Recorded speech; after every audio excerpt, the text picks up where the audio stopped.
The Average Rabbi's podcast is a Torch production. Vayera 5780. Can you have it? Avoiding the laws of Sodom.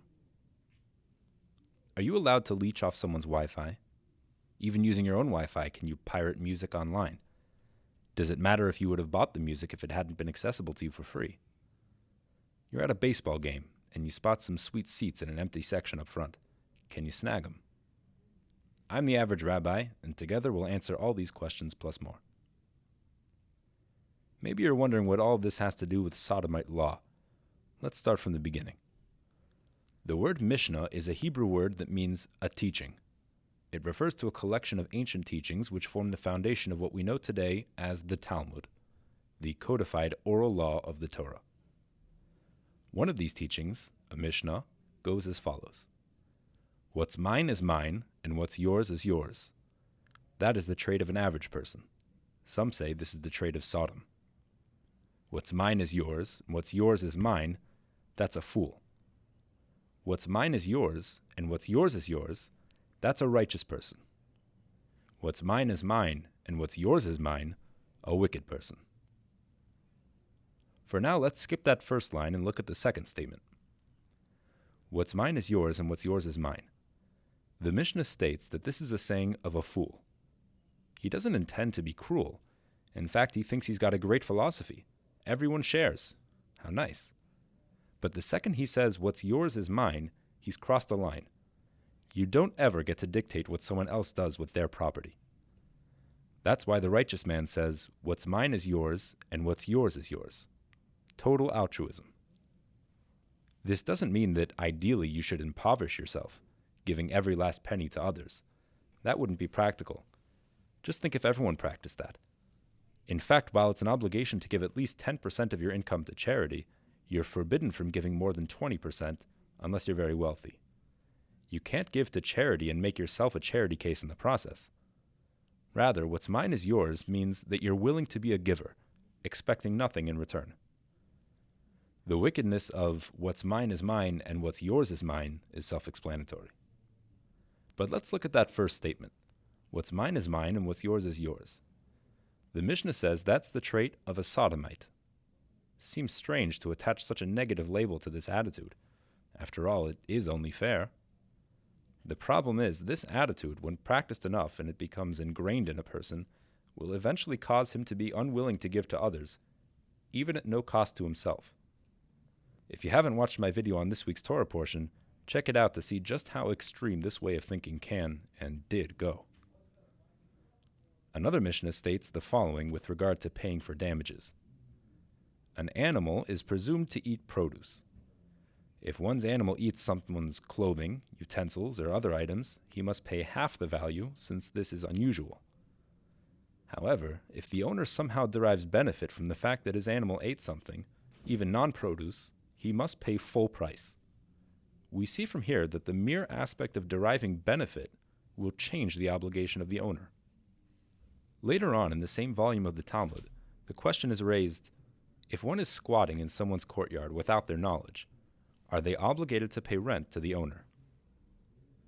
In true Talmudic fashion, the question is followed up by another. What are the exact circumstances of this case?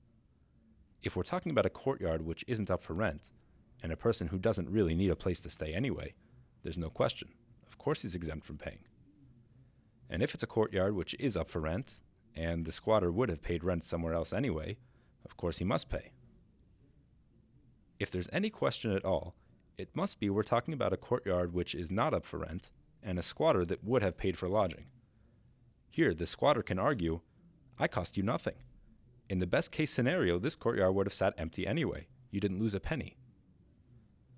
On the other hand, the owner can claim, but the fact remains that you benefited from my property, and you have to pay for that. That's the question of the Talmud. Initially, one rabbi tries to answer from our Mishnah. If the animal's owner benefited from his sheep eating someone's rocking chair, he has to pay full price. If he hadn't benefited, he would only pay half because of how strange it is to eat a chair. So you see, one must pay just for the benefit, even if he would be exempt without it. So too the squatter should pay for the benefit of his lodging. But then the Talmud rejects this proof. In that case, the animal does in fact damage the owner's property, and maybe he's only obligated to pay for his benefit when it came at a cost to the owner, even though without the benefit he would only pay for half. The Talmud then makes several attempts to prove the ruling on this question from other cases, but all are rejected because of significant differences in the cases. The ultimate conclusion of this topic is recorded in the Code of Jewish Law, the Shulchan Aruch.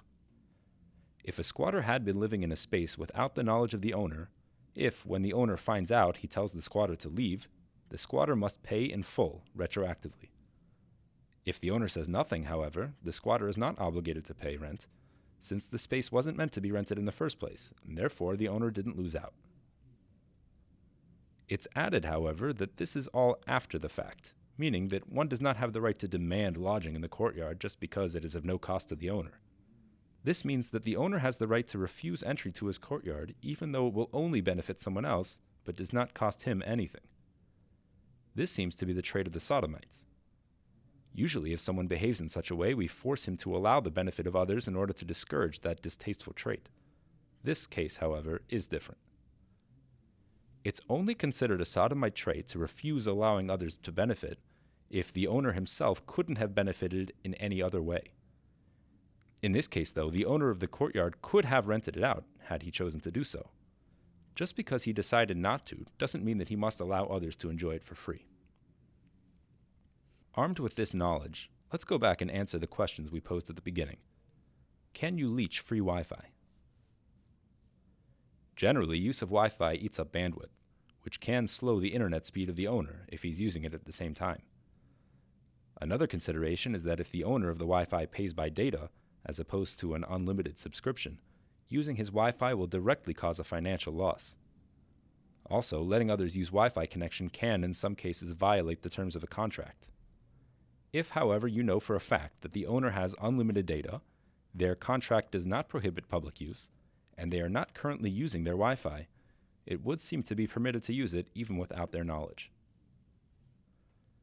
Can you pirate music? Since this is a product which is intended to be sold, it does incur potential loss to the owner. Even if you would not have bought the music otherwise, it would still be forbidden to download without payment or explicit consent of the owner. On the other hand, it may only be considered a loss to the owner if your consumption would inhibit other sales, like taking the room which could have been rented to another. That is not the case with digital media. There are differing opinions in Torah law if there is even such a thing as intellectual property. Nevertheless, the honest approach is to pay for the product the way it was intended. Better seats at a baseball game. If the seats you're looking at jumping into are sold at a higher price than the ones you paid for, this could also be considered taking a room that could have been rented out to another. Asking the usher for permission might be an option, assuming the stadium owner entrusts the ushers with the authority to allow such a thing. In any case, it is best to avoid situations which could cause people to view you as dishonest, especially if you're dressed in a way which represents Judaism. I hope you enjoyed this episode of the Average Rabbi's podcast, and I thank you for listening. Tune in next week for more Torah wisdom. Until then, check out upcoming programs offered by Torch at torchweb.org, or listen to other great Torah lectures at jewishpodcast.org.